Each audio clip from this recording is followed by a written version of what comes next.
Nuevamente leemos la palabra en el nombre del Padre, del Hijo y del Espíritu Santo. Y dice la Biblia en el versículo 12: y vi a los muertos, grandes y pequeños, de pie ante Dios. Y los libros fueron abiertos. Y otro libro fue abierto, el cual es el libro de la vida. Y fueron juzgados los muertos por todas las cosas que estaban escritas en los libros según sus obras. Y el mar entregó los muertos que habían en él, y la muerte y el Hades entregaron los muertos que habían en ellos. Y fueron juzgados cada uno según sus obras. Y la muerte y el Hades fueron lanzados al lago de fuego. Esta es la muerte segunda. Y el que no se halló inscrito en el libro de la vida fue lanzado al lago de fuego. Señor y Padre Celestial, gracias te damos por tu palabra, mi Dios. Te pedimos en esta hora que seas tú, Espíritu Santo, ungiendo los labios de tu siervo, de tal manera que esta palabra que has puesto en mi corazón sea aquella que cada uno de nosotros necesita, y que venga a ser como la lluvia en nuestras vidas, en nuestro corazón, Señor Padre Celestial, que así como la lluvia cae sobre la tierra y la germina, de igual manera que tu palabra caiga en nuestra mente y en nuestro corazón, y que traiga un fruto abundante al 30, al 60 y al 100 por uno, solo para la gloria y la honra de tu santo nombre. En el nombre poderoso de Cristo Jesús oramos. Amén. Amén. Pueden tomar asiento, queridos hermanos. Nuevamente, el título del sermón es un libro celestial en el que todos nos tenemos que registrar. Por medio de esta porción de la Escritura, el apóstol Juan invitó a sus oyentes a reflexionar sobre la vida diaria y sobre sus acciones, enfatizando la certeza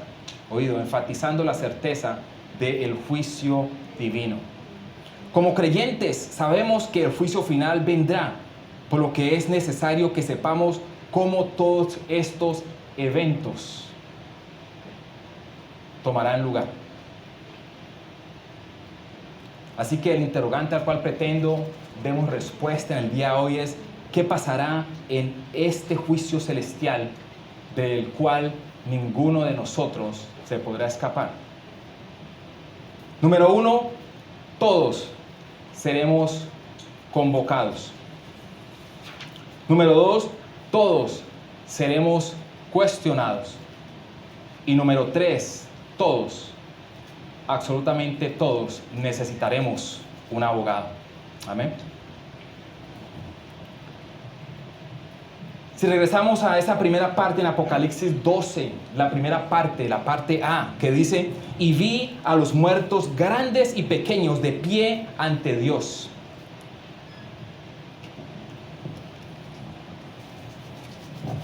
Y vi a los muertos grandes y pequeños de pie ante Dios. Hay otra porción de la Escritura que quiero compartir con ustedes. Búsquenla conmigo. Está en Mateo 25, 31, 32.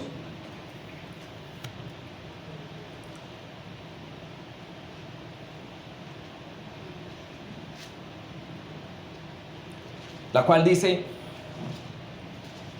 cuando el Hijo del Hombre venga en su gloria y todos los santos ángeles con él, entonces se sentará en su trono de gloria, y serán reunidos delante de él todas las naciones, y apartará los unos de los otros como aparta el pastor las ovejas de los cabritos.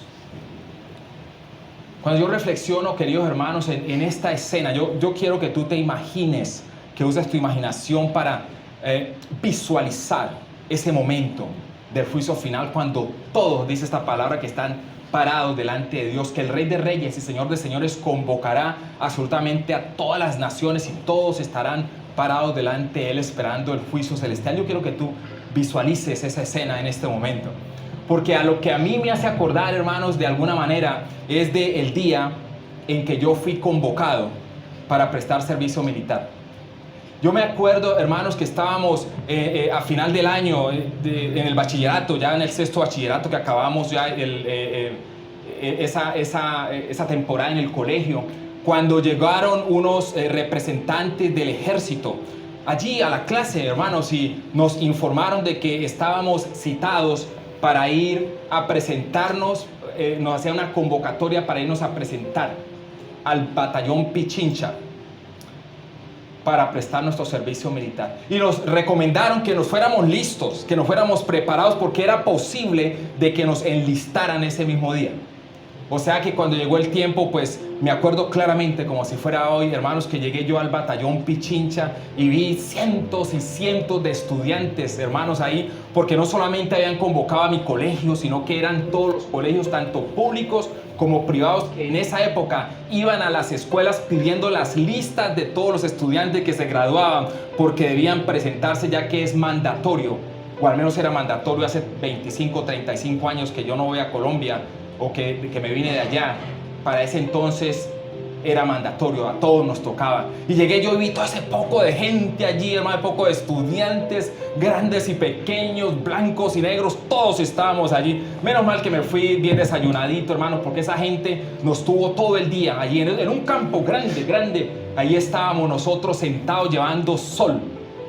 Y ya por la tarde, hermanos, entonces llegaron unos representantes de las Fuerzas Armadas a llamar lista, y nos llamaron a cada uno por nuestros nombres.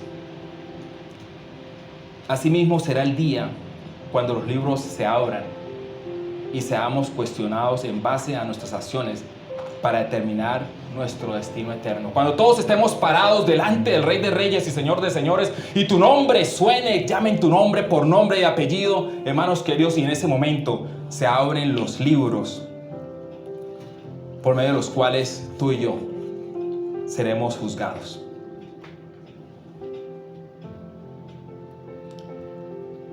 ¿Te puedes imaginar, hermano querido, de ese momento celestial?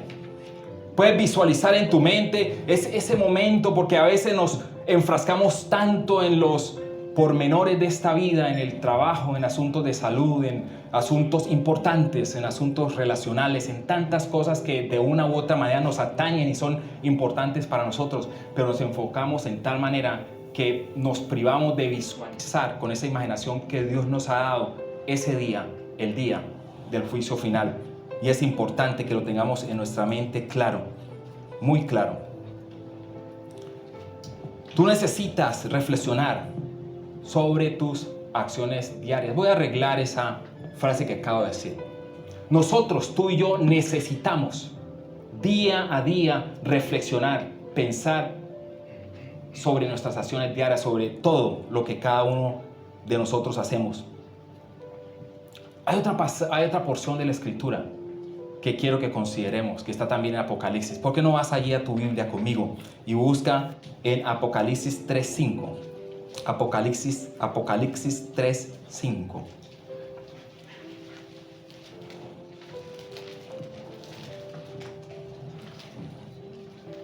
Porque este es como una advertencia, esta porción de la Escritura. Algo de lo cual nosotros debemos tener bien claro en nuestra mente y en nuestro corazón. Porque es personal, es individual para cada uno de nosotros. Dice Apocalipsis 3:5. Y este es nuestro Señor Jesucristo hablando. Este es el Rey de Reyes y el Señor de Señores. Este es aquel que nos va a juzgar en esa hora. Este es delante del cual tú y yo nos vamos a parar. Estamos parados delante de él. Dice, el que venciere será vestido de vestiduras blancas. Esa es una promesa. Y no borraré su nombre del libro de la vida. Esa es una advertencia. Y no borraré su nombre del libro de la vida. Quiero que lo tengas presente. Y confesaré, esta es una promesa, y confesaré su nombre delante de mi Padre y delante de sus ángeles. Me llama la atención este pasaje. Me llama la atención. Porque cuando este pasaje dice, y no borraré su nombre del libro de la vida, de alguna manera me hace pensar que es posible que sea borrado. Que sea borrado.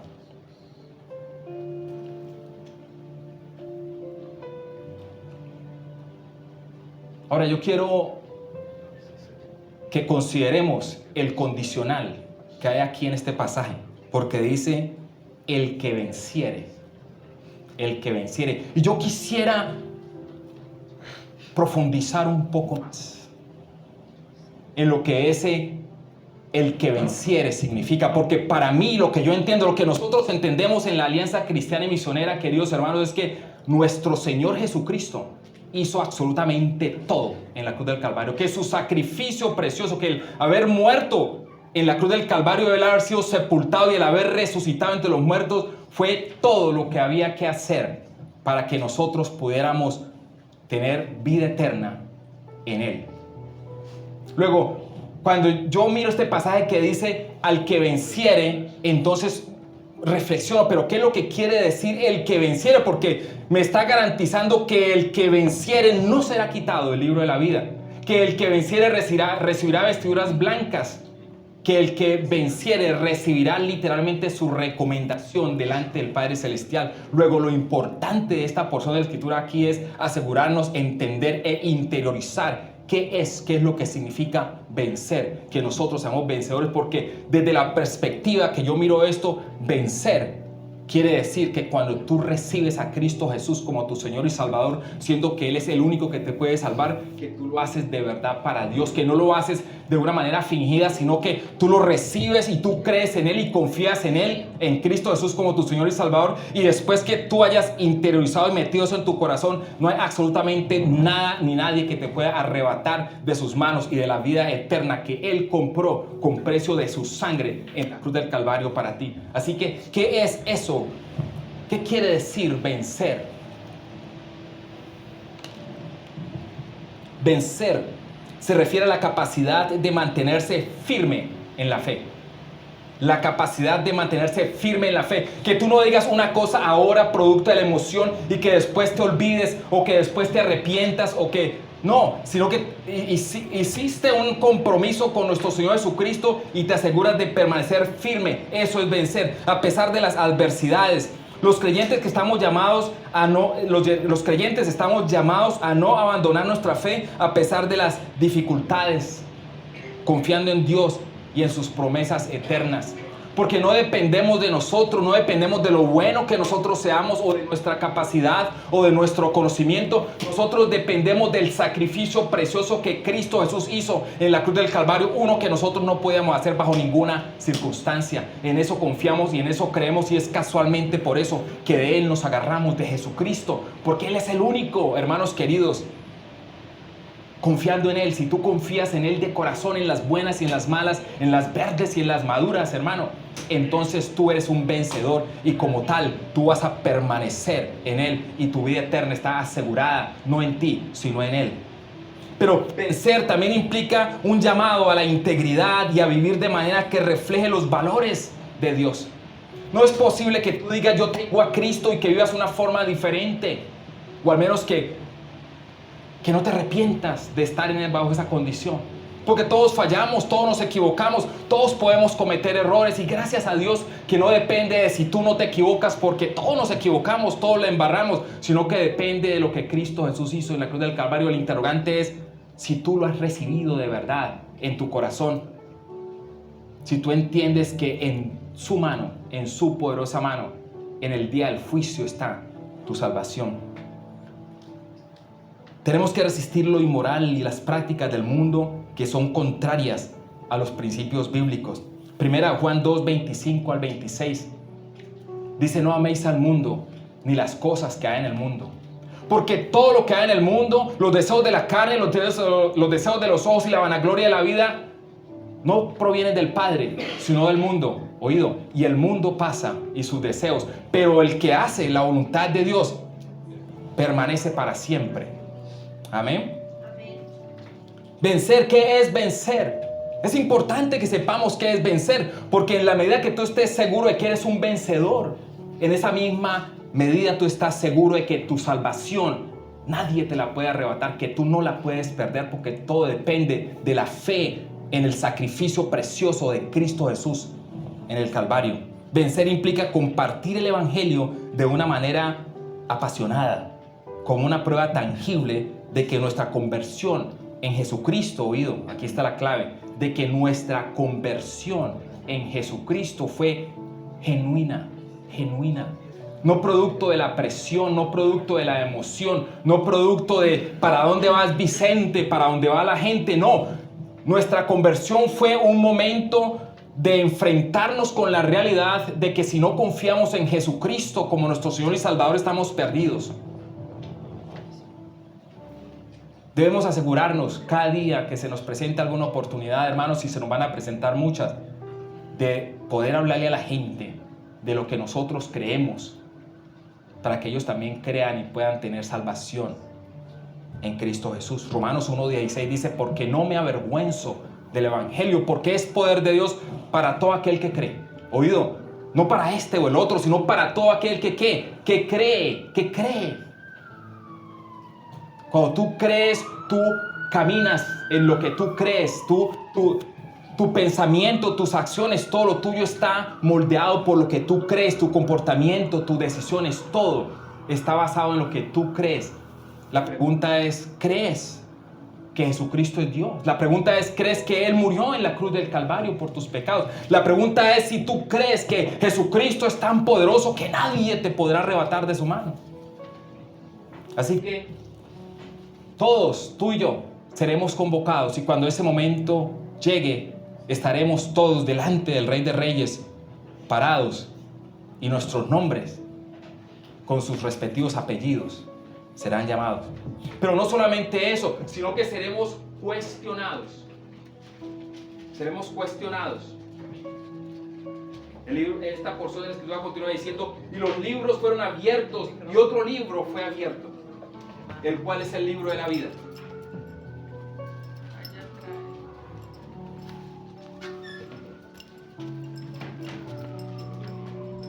Y los libros fueron abiertos, y otro libro fue abierto,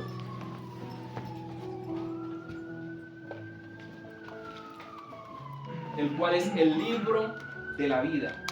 Eso está en Apocalipsis 20, 12 veces, ahí en esa misma porción de la Escritura, en el versículo que sigue. Leo nuevamente: y los libros fueron abiertos, y otro libro fue abierto. Y el nombre de ese libro era el libro de la vida. Gracias.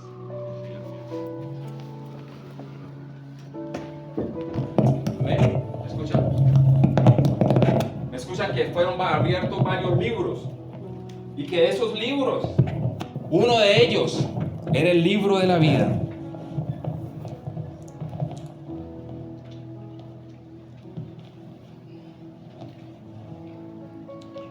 Aquí se mencionan que los libros fueron abiertos, incluyendo el libro de la vida. Es interesante que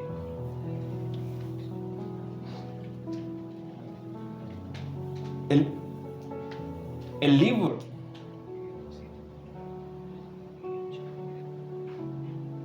al cual nosotros vamos para conocimiento y para crecimiento espiritual, ese libro es uno solo. Todos lo conocemos, todos nos relacionamos con él. Esas son las Sagradas Escrituras, la Biblia. De hecho, 2 Timoteo 3:16 al 17 dice: toda la Escritura es inspirada por Dios, útil para enseñar, para corregir, para instruir en justicia. ¿Qué más dice? De tal manera, estoy parafraseando ya, de tal manera que el hombre de Dios sea perfecto para toda buena obra. Amén. Resulta que había un buen hombre, muy responsable de su trabajo, que iba para su trabajo porque tenía una presentación que hacer, y ese día no podía llegar tarde porque era demasiado importante lo que tenía. Iba manejando, hermanos queridos, y en esa desesperación, dándose cuenta que no iba a alcanzar a llegar, comenzó entonces a manejar por arriba del límite permitido, y se pasó un semáforo con tan mala suerte que una persona atravesando la calle y lo atropelló. Cuando llegó el policía, entonces lo cuestionó, y cuando él estaba a punto de cuando él estaba a punto de mentir, diciéndole al policía que el transeúnte se había atravesado, en ese momento, con sorpresa, notó cómo el policía tenía su mirada fija en la pantalla donde está todo lo que la cámara de tráfico está grabando. Hermanos queridos, cuando esos libros de los que habla esta porción de la Escritura, que no son la Biblia, son otros libros, cuando esos libros se abran, no va a haber forma que nosotros vamos a poder negar lo que está allí. No va a haber forma que podamos contradecir lo que dicen esos libros. Estela era una persona que yo creo que algunos de nosotros nos hemos encontrado con ese tipo de personas. Estela era una persona que cuando caminaba así, siempre caminaba así, con los hombros abajo, con la mirada abajo y así. Siempre caminaba así. Cuando uno se acercaba a ella y le hablaba, desafortunadamente en la gran mayoría de las ocasiones estaba negativa. Si uno le decía el día tan hermoso que está, lo primero que decía, no, pero parece que va a llover. Y de un momento a otro, Estela era una compañera de trabajo. Y ella, mira, de un momento a otro desapareció, se fue. Después me di cuenta de que ella había abandonado el trabajo. Interesantemente, después de casi 2 años me la encontré y yo me quedé sorprendido. ¡Qué cambio, hermanos queridos! Estela estaba, hermanos, impresionante, rejuvenecida, se veía, con el permiso de mi esposa, se veía, había hecho, de allá me está haciendo señas mi esposa, me metí en problemas, entonces me ayudan después. Pero mira, se veía simpática, se veía bien, hermosa. Se veía bien. ¿Sí me entiendes? Y obviamente que bajo estas circunstancias, pues, por más que uno trate de no meterse en lo que no le importa, pues yo le pregunté. Yo le dije, Estela, ¿qué te pasó? ¿Qué te pasó? Y ella me contó la historia, hermanos. Mira, cuando ella estaba en el tiempo que yo la conocía antes, ella me dijo, mira, yo viví mucho tiempo arrastrando una amargura. Y yo me puse a pensar cómo lo afecta a uno cuando no se tiene una buena relación con el prójimo, pero especialmente con los seres queridos, más aún con los padres. Resulta que esta Estela siempre había sentido que su mamá no la quería. Y tenía una comunicación pésima. Y alrededor del tiempo que ella se fue, su mamá falleció y nunca pudieron resolver ni nada de eso. Y cayó en depresión, hubo mucho problema con eso. Pero mira cómo es Dios de bueno. Que ella, mientras estaba organizando las pertenencias de su mamá que había dejado, estaba acomodando las cosas y se encontró con un librito, un diario. Y abrió ese diario, hermanos queridos, abrió ese libro. Y en ese libro encontró cartas preciosas de su mamá, hablando del amor que le tenía y explicando de una y otra manera la razón por la cual las cosas no han funcionado. En ese momento Estela fue liberada. Mira, hermanos, cuando hablamos de esos libros que no son la Biblia, que se refieren en esta palabra, es ese tipo de libros, es un diario, es un libro que lleva al Rey de Reyes de cada uno de nosotros, de cada una de nuestras acciones, de cada una de nuestras decisiones. Está grabando, está escribiendo un libro similar al caso de este policía, al cual nosotros no podemos negar lo que dice allí. Porque cuando se abran esos libros, queridos hermanos, vamos a ser cuestionados, pero vamos a tener el sentir de que todo lo que hagamos va a haber un escrutinio de todo lo que tú hagas allí en ese libro. No vamos a poder mentir.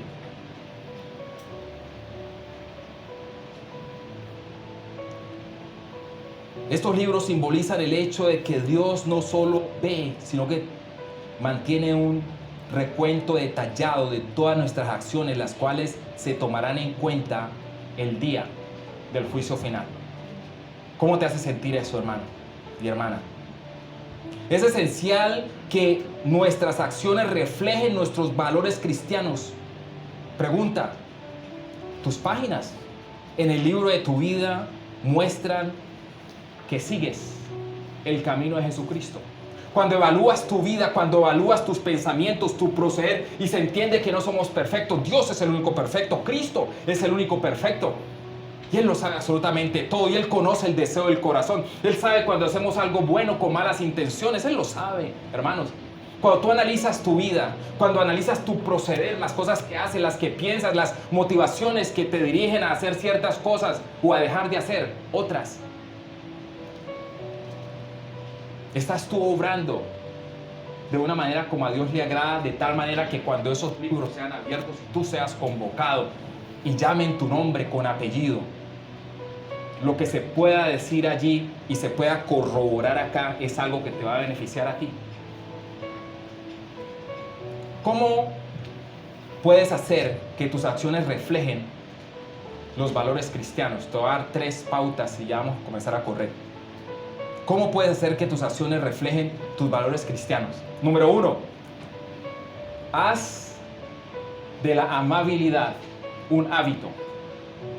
Sea amable. Muchas veces, hermanos queridos, en nosotros reflejar que creemos en Jesucristo, que tenemos a Cristo en nuestro corazón, son cosas sencillas, hermanos. Yo sé que es una constante batalla contra la carne, porque nuestra carne no quiere alinearse con las cosas del Espíritu, pero Dios nos ha dado control sobre nuestra carne. El Espíritu de Dios mora en nosotros. Cuando tú recibiste a Cristo Jesús como tu Señor y Salvador, su Santo Espíritu vino a vivir en tu vida. Desafortunadamente muchas veces lo tratamos al Espíritu Santo como si fuera el pasajero en nuestro vehículo, cuando lo que tenemos que hacer es dejar que Él maneje y nosotros dejarnos guiar por Él. Haz de la amabilidad un hábito.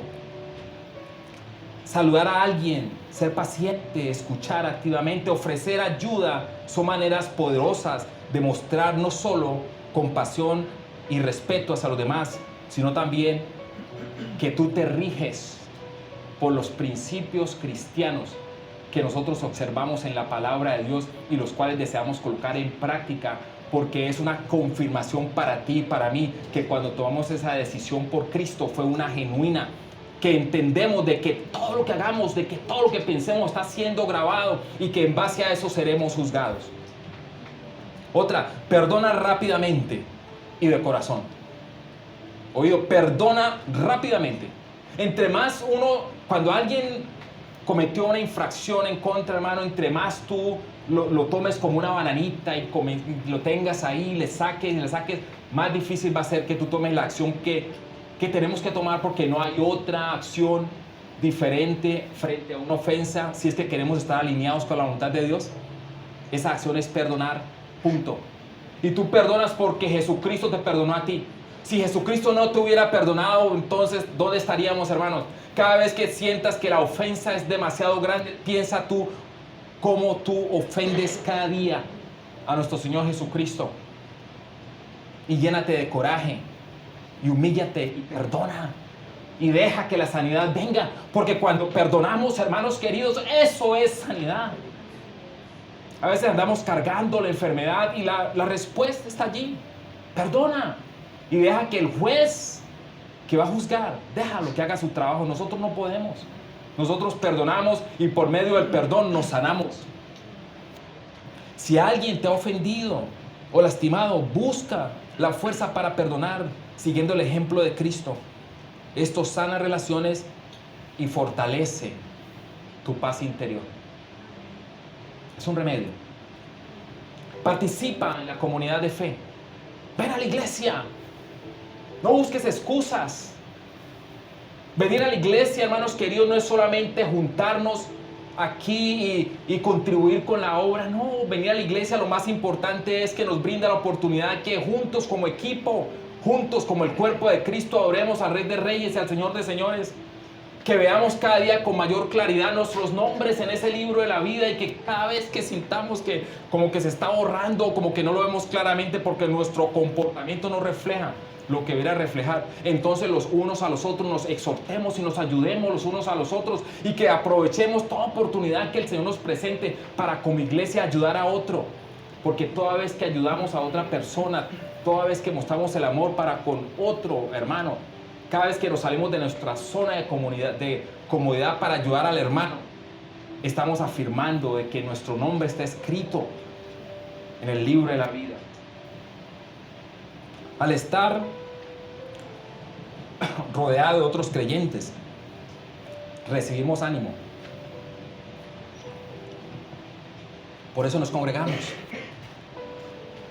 Aprendemos de los demás y fortalecemos nuestra fe en Jesucristo. Cuando viene el hermano y la hermana y te cuentan de cierta experiencia, cuando vienen y oras por él o ellos oran por ti, o te das cuenta que tú no estás solo en este mundo, hermanos queridos, sino que todos pasamos por luchas, por dificultades, y que viene alguien y te cuenta cómo Jesucristo lo ayudó en determinado momento, o cómo un hermano vino y mostró el amor de Cristo en determinada situación. Cuando todas esas cosas suceden, eso nos llena, eso nos ayuda a caminar esta vida cristiana que no es fácil y no está supuesta a ser fácil. Congreguémonos, coloquemos las cosas de Dios primero. Yo sé que hay muchas cosas que nos distraen, yo lo sé, pero mira, todas esas cosas que nos distraen, todas esas cosas que son importantes, sean ellas nuestros padres, nuestros familiares, nuestra provisión, nuestra salud, todo eso, hermanos, en las manos de nuestro Señor Jesucristo, ahí puede prosperar. Nosotros por nuestros propios medios, así como la salvación, no podemos lograr, tampoco podemos hacer que esas cosas prosperen, pero Él puede. Así que seamos fieles a Él. Una forma práctica de ser fieles a Jesucristo es estar unidos en su obra, es venir, es congregarse, es asistir a la iglesia, es colocarlo como prioridad, es ser útiles en la iglesia, es decirle: Señor, a mí tu obra, tu trabajo para mí es importante, es de primer orden y lo voy a colocar de primero. Porque cuando yo lo coloco de primero, no solamente yo me lleno, sino que doy ejemplo para que otras personas hagan lo mismo. Y finalmente, todos necesitaremos un abogado.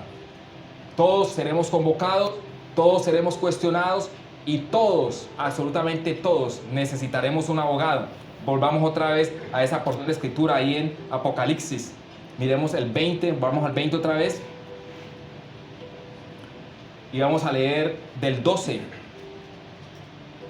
al 13, dice: y fueron, y eso es esa misma escena, ¿no? Dice: y fueron juzgados todos los muertos por las cosas que estaban escritas en los libros según sus obras. Y el mar entregó a los muertos que habían en él, y la muerte y el Hades entregaron los muertos que habían en ellos, y fueron juzgados cada uno según sus obras. Me preocupa esa palabrita, hermanos, según sus obras. Según sus obras. Es un problema, porque nuestras obras no son buenas, hermanos. Porque cada oportunidad que se nos presenta, fallamos. Yo quisiera decir que porque yo soy el pastor y me paro acá al frente, que la tengo toda bien. No, no es así. Todos fallamos, todos somos pecadores. Hasta ese niño precioso, tan lindo, que recién nacido. Ya venimos, hermanos, con el pecado entretejido. Nosotros necesitamos un abogado. Necesitamos alguien que nos respalde. Alguien que saque la cara por nosotros. Todos seremos juzgados en base a lo que hagamos mientras vivamos. Mira, alguien dijo que la salvación era como una alcancía.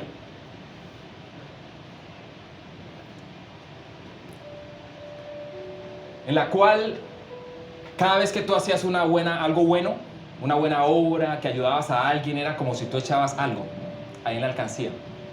Una monedita, iba echando. O le hiciste un servicio a alguien, ¡pum! O piensa en todo lo bueno que tú puedes hacer. Cada vez que tú hacías algo así por el estilo, échalo ahí en la alcancía. Y ese alguien decía que la salvación era como una alcancía, que poco a poco en el transcurso de tu vida se iban acumulando las buenas cosas que tú hacías, y entonces eso te ponía bien delante de Dios. Ahora, lo que esa analogía ignora, o lo que esa ilustración ignora, es que independientemente del dinero que se acumule en esa alcancía, el valor adquisitivo de esa plata no es suficiente para pagar por tu salvación. No importa lo bueno que tú hagas o con las mejores intenciones que lo hagas, hermano querido, no hay forma, no hay manera, no hay un camino viable donde tú puedas pagar por tu pecado. De hecho, Romanos 9:23 dice, ¿qué dice? Por cuanto todos pecaron y están destituidos de la gloria de Dios. Todos, grandes, pequeños, ricos, pobres, felices e infelices. Todo mundo, querido hermano, todos pecamos y por consiguiente estamos destituidos, estamos separados, estamos apartados, estamos por causa del pecado condenados a la muerte eterna. Gloria a Dios por la palabra, gloria a Dios por las promesas, gloria a Dios por lo que Cristo Jesús hizo por ti y por mí en la cruz del Calvario. Porque Romanos 6:23 dice que la paga del pecado es la muerte, pero que la dádiva, que el regalo de Dios es vida eterna en Cristo Jesús. Claro, todos somos pecadores, pero el regalo de vida eterna que viene de nuestro Señor Jesucristo paga por todos esos pecados. Es por eso que tú y yo necesitamos un abogado. Necesitas a alguien que pague por tus pecados. Jesucristo es el abogado. Él es, queridos hermanos, quien nos puede rescatar. Acabo con una pequeña ilustración porque esto continúa para el próximo sermón, donde vamos a hablar casualmente de cómo tú puedes entrar al libro de la vida. Pero quiero hacerles esta ilustración. Me acuerdo, hermanos, mucho tiempo atrás, iba yo manejando mi Camaro. Para ese entonces tenía un Camaro. Iba manejando mi carrito, hermanos, cuando tú sabes el susto que le da a uno, ¿no? Cuando uno ve como un pesebre por detrás, eso es un carro de policía con esas luces así, y yo, ¿qué pasó aquí? Inmediatamente pues me orillé y vino el policía y miró y me dice,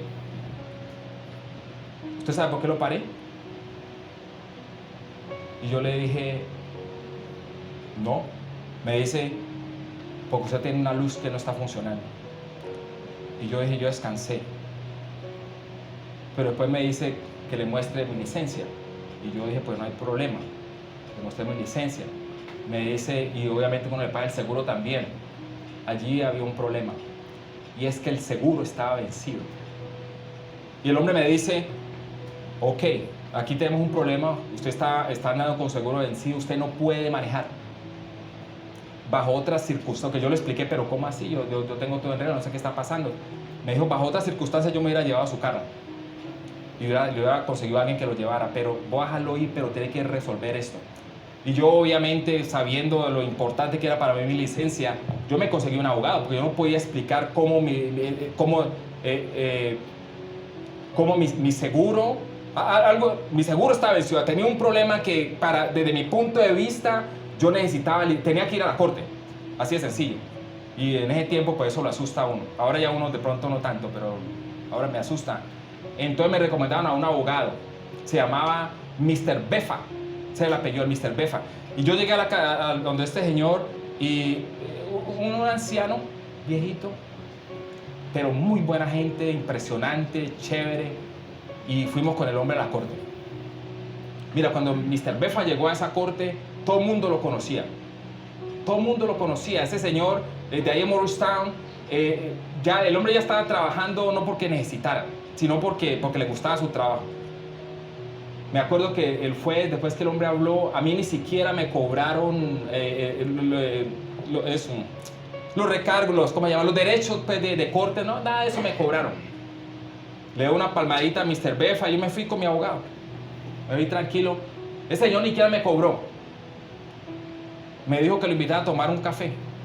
Y nos fuimos a tomar un cafecito con él. ¿Por qué te estoy diciendo esto, hermano querido? Mira, nosotros necesitamos un abogado mejor que Mr. Befa. Necesitamos un abogado que pueda lidiar con cosas espirituales, con un veneno que todos tenemos, que es el pecado. Y tú no puedes esperar hasta que te mueras, hermano, para establecer una relación personal con ese abogado que es Jesucristo. Dentro de 8 días vamos a hablar cómo haces tú para que tu nombre quede claro y firme en el libro de la vida. Amén. Por favor, colóquense de pie. Padre Celestial, te damos las gracias, Señor, por tu palabra. Gracias, Señor, por el aviso que nos das en tu palabra acerca del juicio final. Gracias porque no tenemos que esperar hasta el último momento, sino que ahora es el tiempo para afirmar las cosas que necesitemos afirmar. Padre, bendice a todos y cada uno de los que están aquí, también a los que por alguna razón no pudieron venir. Te pedimos, Señor, por mi hermana Diane, Señor, que cuide de su salud. Padre, mira a cada uno de nosotros, escudriña nuestro corazón y date cuenta, tú lo sabes, de nuestra necesidad. Todos, sin excepción, estamos necesitados, pero especialmente necesitados de acercarnos más a ti y establecer una relación firme contigo, Jesucristo. Gracias porque moriste por nosotros en la cruz del Calvario, y es por tu sacrificio que nosotros podemos llamarte nuestro abogado, el que todos necesitamos. En el nombre poderoso de Cristo Jesús oramos. Amén. Que el Señor los bendiga, queridos hermanos.